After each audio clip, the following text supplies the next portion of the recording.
Good day mga ka-PBA Madness! Should the Magnolia Hotshots press the panic button? By changing their old trusted import, Ricardo Ratliff. Dalawang sunod na pagkatalo ang nalasap ng mga bataan ni Coach Chito Victolero. Medyo mataas ang expectation ng mga fans na aangat sa team standing ang Magnolia dahil sa muling pagbalik ni Ricardo Ratliff. Pero ano nga ba ang problema ng Magnolia?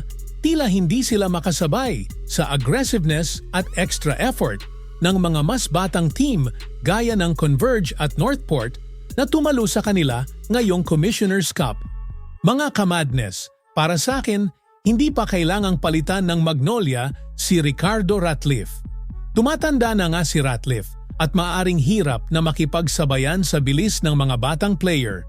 Pero ang nakikita nga nating problema ng Magnolia ay dahil nasa transisyon na si Coach Chito na si Jerome Lastimosa na ang ginagawa niyang main point guard na isang rookie pa lang this conference.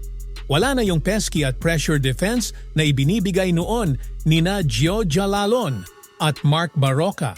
Puro scorer na ngayon ang mga guwardiya ng Magnolia na sina Jerome Lastimosa at Jerick Ahanmisi. Samahan mo pa nga mga Tanders na sina Paul Lee at Mark Barroca na hindi na rin ganun ka-active sa depensa.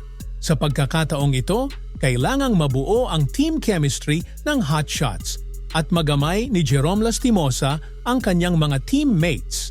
Isa pa sa nakikitang problema sa Magnolia ay kung sino ang magsisilbing go-to guy sa endgame. Nung game kontra sa Converge, may play na gusto sana ni Jerome Lastimosa na i-take over ang game ng Magnolia pero may konti pang hesitation. Kung mabibigyan talaga ni Coach Chito ng go signal si Jerome, pwedeng mas tumaas pa ang confidence nito to take over the game.